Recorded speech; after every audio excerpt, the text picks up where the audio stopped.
नमस्कार, सत श्री अकाल, आदाब। मैं अन्नू कपूर आप सभी महान भावों का वंदन करता हूं, अभिनंदन करता हूं इस शो में जिसका नाम है सुहाना सफर विद अन्नू कपूर, सिर्फ 92.7 बिग एफएम पर। मेहरबान दोस्तों, बहुत कम ऐसी मिसालें मिलेंगी जहां आप किसी एक कलाकार के बारे में, एक व्यक्ति के बारे में कह सकते हैं कि ये शख्स जितना अच्छा कलाकार था उतना ही अच्छा इंसान भी था।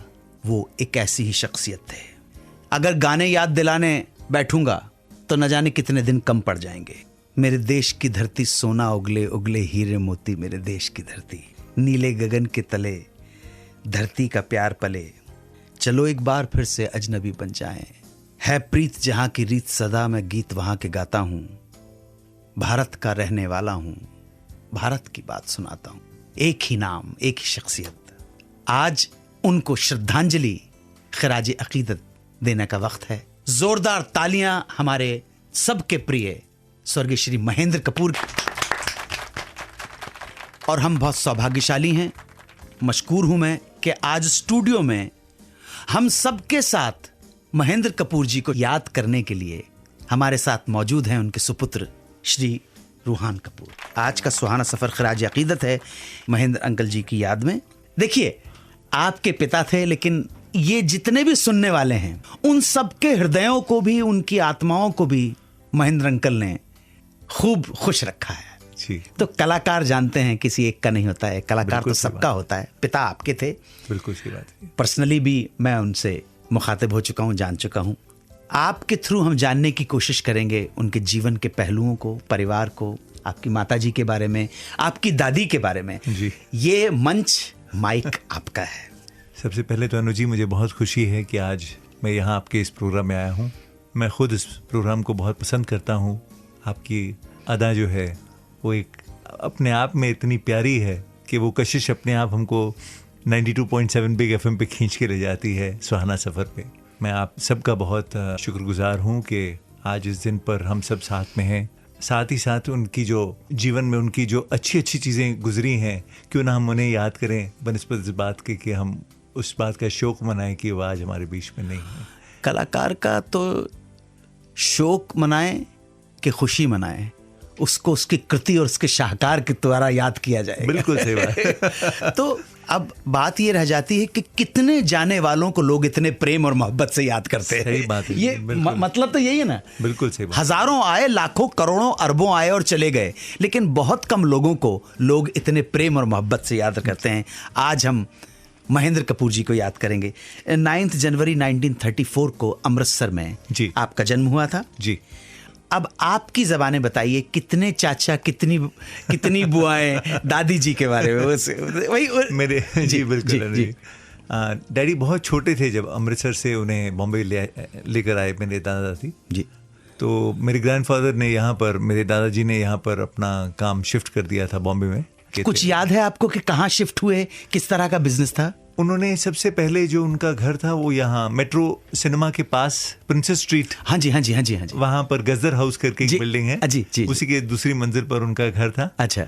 और वहीं पर पले बड़े हुए और जेवियर्स कॉलेज में उनके, जेवियर स्कूल में उनकी एडमिशन हुई। मेरे दादा हकीकत में एक देवता पुरुष थे जी, और उनकी ही बहुत सी अच्छी अच्छी क्वालिटीज मेरे फादर में आई। वही हम्बलनेस, वही ह्यूमिलिटी, विनम्रता, जी जी, छोटे बड़े हर एक से झुक के बात करना, ये ताज्जुब की बात है, किसी में नहीं था ऐसा, कोई नहीं था इंडस्ट्री के अंदर। बिल्कुल जी। अब शुरू में वो पीरियड था, आई थिंक प्री इंडिपेंडेंस, और एक बड़ा मुश्किल दौर गुजरा उस जमाने में। तो जिन्होंने तकलीफें दी मेरे ग्रैंडफादर को, उतना ही उनको माफ करके उनके साथ हंस खेल कर, तो बाकी घर वाले ताज्जुब करते थे, ये कैसे इंसान है।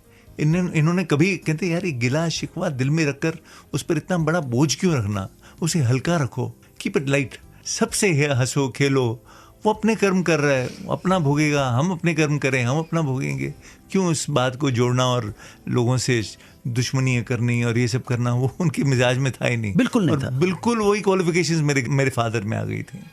रश्क होता है जब हम किसी पर्सनालिटी की बात ऐसे सुनते हैं जो इतना महान कलाकार हो, जो अपने करियर में इतना सक्सेसफुल हो और उसके बावजूद इतना ग्रेट ह्यूमन बीइंग हो।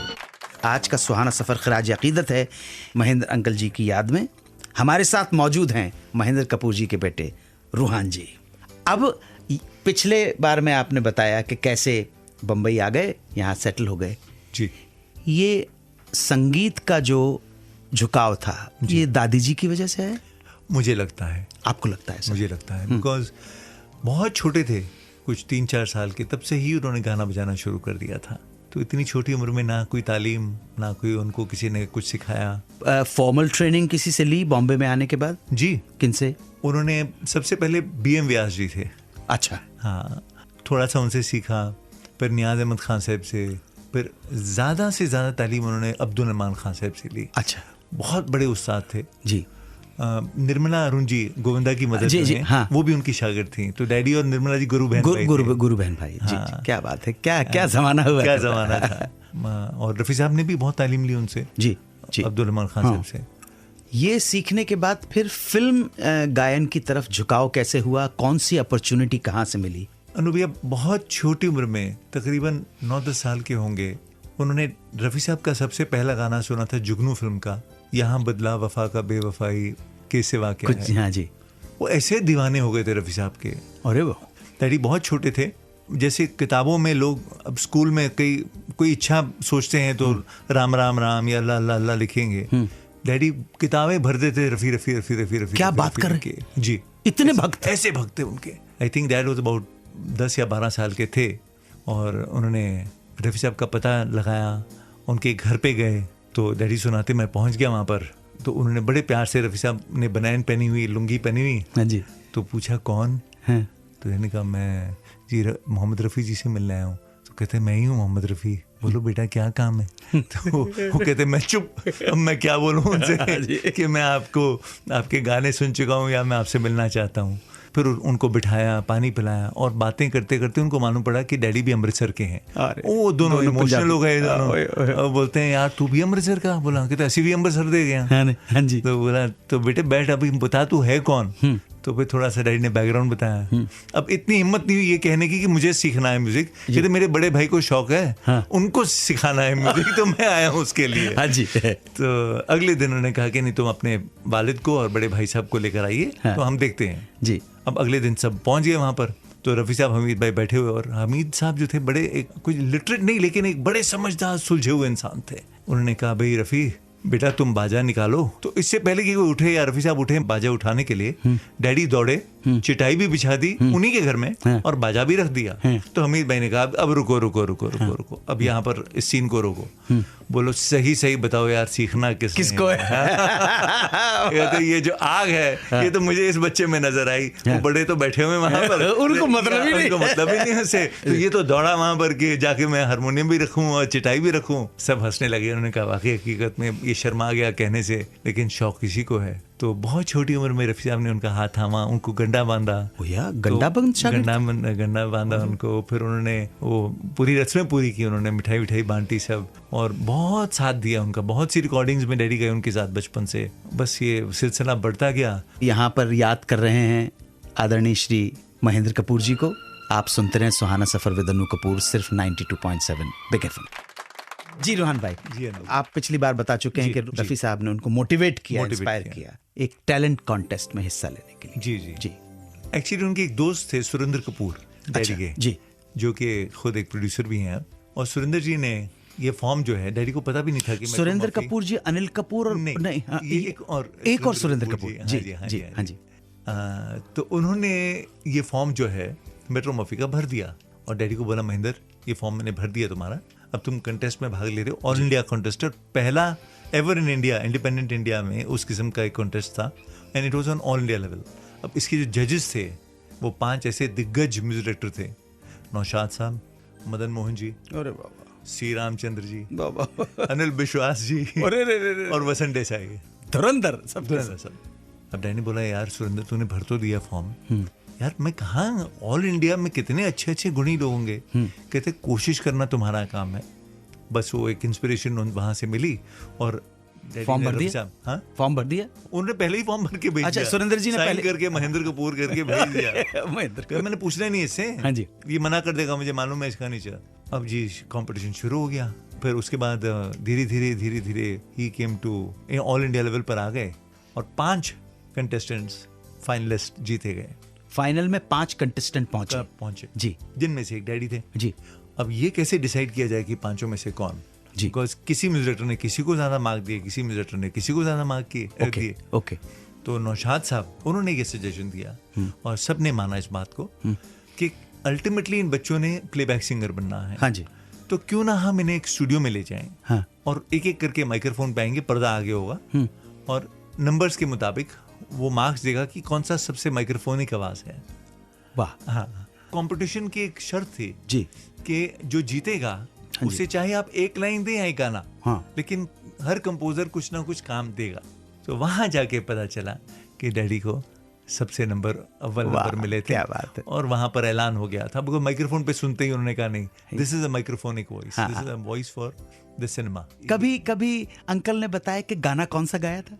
इस कंपटीशन का एक बहुत अहम हिस्सा ये था जी कि नॉन फिल्म गाने, कोई भी कंटेस्टेंट एक फिल्मी गाना नहीं गाएगा। अरे वाह। आप गजल गाएं, ठुमरी गाएं, क्लासिकल गाएं, आप अपनी कॉम्पिटिशन का गीत गाएं, नॉन फिल्मी गाना, लेकिन नॉन फिल्मी होना चाहिए। और बहुत सालों बाद जब यही 27 सितंबर का एक ये जब हादसा हुआ जी, अगले साल 2009 में मुझे एक फोन आता है अमेरिका से, डैडी के एक मित्र का जी, और मुझे कहते हैं रोहन तुम्हें एक तोहफा देना चाहता हूँ मैं बेटा इस दिन पे। मैंने कहा क्या? कहते डू यू नो जो मेट्रो मफी में डैडी जीते थे उसकी मेरे पास रिकॉर्डिंग है आपके लिए। वाह, अरे माय गॉड, अरे वाह, ये छोटा मोटा तोहफा नहीं है यार। जी, जी, जी, जी। वो स्पूल अपने साथ ले गए थे अमेरिका और कभी इत्तेफाक ही नहीं हुआ कि वो लौटा के दें डैडी को। 50-60 सालों के बाद उन्होंने आकर वो स्पूल मुझे उन्होंने कुरियर किया और भेजा। मेरे मेहरबान दोस्तों, ऐसी अनसुनी बातें जो आज तक किसी इंटरनेट, किसी वेबसाइट पर, किसी किताब में नहीं मिली, वो बातें आज हम सुन रहे हैं हमारे भाई श्री रूहान कपूर से, क्योंकि हम श्रद्धांजलि दे रहे हैं महान कलाकार, महान इंसान महेंद्र कपूर जी को। अभी उस चीज के ऊपर आएंगे जब हम जानते हैं कितने महान कलाकार थे। As a husband, as a father, as a grandfather, ये सब चीजें किसी जगह नहीं मिलेंगी। एज ए फादर अनु भैया, मैं तो यही कहूंगा कि अगर मेरी इच्छा पूरी हुई और उस मालिक ने मेरी बात सुनी तो हर जन्म में मैं उनका बेटा बनूं। Not because of he was such a huge personality, और उस चीज का प्रभाव उन्होंने कभी अपनी जाति जीवन पर पड़ने ही नहीं दिया। इतनी सादगी, इतनी ह्यूमिलिटी, वो इतना कुछ सिखाते थे हमें हर रोज। मुझे लगता है शायद हमने स्कूल कॉलेज से कम सीखा हो, उनके हाव भाव, उनके तौर तरीकों से ही हमने बहुत कुछ सीखा। अपने आचरण से उन्होंने आपको सिखाया, ना कि भाषण देते हुए। सही बात है जी जी। उनकी कितनी मिसालें इंसान थे। अब जैसे कोई अच्छी रिकॉर्डिंग हो जानी, जरूरी नहीं कि बहुत बड़ी फिल्म का हो, जो मतलब कम नामचीन कंपोजर्स भी थे या जो आम जनता जिन्हें कम जानती थी, उनके भी बहुत से गाने ये बिना कोई शर्त के ये लोग रफी साहब और डैडी, इनकी तो बातें सुनी हुई होंगी आपने, बहुत ये उसमें खुशी महसूस करते थे। तो उनके बड़ा एक टिपिकल हैबिट था, क्वालिटीज होटल हमारे घर के बहुत नजदीक था जी, तो खाने पीने का शौक तो वही पंजाबी पंजाबी नहीं खाएगा तो फिर कौन खाएगा जी। तो उन्होंने वहीं से फोन करना, वो बैल साहब एक होते थे, बैल साहब मैं आ रहा हूँ फेमस रिकॉर्डिंग से, तो भैया वो एक बटर चिकन, एक कीमा मटर और नान अच्छे खासे बटर लगा तो बटर चिकन फेवरेट था अंकल का? हाँ जी, उनको बहुत पसंद था। अच्छा जी, क्वालिटी वाले का, क्वालिटीज होटल का। वो उन्होंने पैक करवा कर उन्होंने तैयार रखना पैकेट और लेकर घर आ जाते थे। हाँ जी। अब तब तक हम लोग स्कूल से लौट कर आए थे जी, और उन्होंने अपने रूम में बीच में उन्होंने रखना ये सब सामान। हाँ जी। और सब बच्चों को एक एक ग्राही अपने हाथ से पहले उन्होंने खिलानी, तब पहला वाला अपने मुंह में डाला। आंटी और अंकल के क्या थे? कभी झगड़ा, कभी उस तरह का? शांत दोनों के दोनों? मम्मी कैसी? मम्मी ने तो जो मतलब बोलते ना आइडियल इंडियन वाइफ, वैसी मेरी मदर है। एब्सोल्युटली उन्होंने कभी एक मत्थे पर कभी उनके शिकन नहीं नजर आई।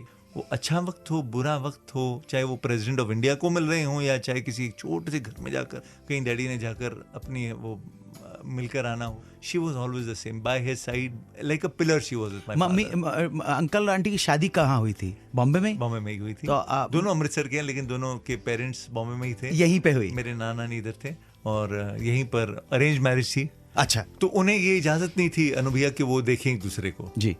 शादी से पहले चोरी चोरी जब डैडी एक्टिंग किया करते थे स्टेज पर, पहले एक्टर थे वो। अरे ये एक सेकंड ये एक्टिंग वाली बात ब्रेक के बाद। मेरे मेहरबान दोस्तों, ऐसी अनसुनी बातें जो आज तक किसी इंटरनेट, किसी वेबसाइट पर, किसी किताब में नहीं मिली, वो बातें आज हम सुन रहे हैं हमारे भाई श्री रूहान कपूर से, क्योंकि हम श्रद्धांजलि दे रहे हैं महान कलाकार, महान इंसान महेंद्र कपूर जी को। श्रद्धांजलि का ये सिलसिला जारी रहेगा। आप सुनते रहे सुहाना सफर विद अन्नू कपूर, सिर्फ 92.7 बिग एफएम। अब जरा वो बताइए, मुझे मालूम है कि आप बताने की कोशिश कर रहे थे तो मैंने बीच में रोक दिया आपको। अरेंज्ड मैरिज थी जी। दोनों अमृतसर के थे, दोनों अमृतसर। शादी मुंबई में हुई जी। ये मिलना कैसे हुआ? अनुभव अरेंज मैरिज तो सेट हो गई जी। लेकिन उस जमाने में जी ये पर्दा था कि लड़का लड़की एक दूसरे को देखते नहीं थे। बिल्कुल।